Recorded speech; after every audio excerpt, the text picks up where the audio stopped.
Story number 3.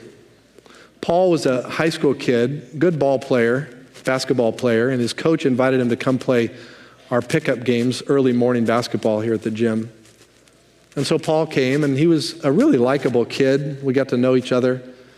And he would always hear, like everyone else hears, a scripture verse in prayer before the games began, and we would play. And I remember a lot of times talking to Paul about Jesus. And Paul would say politely, hey, I'm not interested. I don't think I'm ever going to be interested.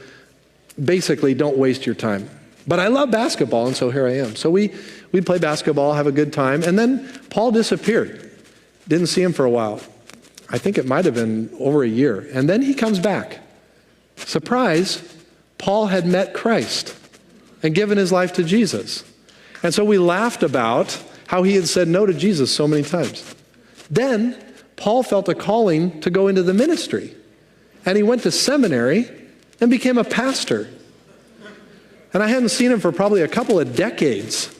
And last summer, he got in touch with me and he said, hey, I'm on sabbatical and I'm going to be visiting the Bay Area and I would love to see you and I'd love to just see the church again. And so could I come to service? I go, absolutely. So here's a picture of Paul and I sitting right there last summer when he was on sabbatical. And he's a lover of Jesus. He's bringing his family to the Lord. He's a pastor in the local church. And isn't God amazing? Now I got so many stories, but those 3 stories, I hope just encourage you with this tension that we live in.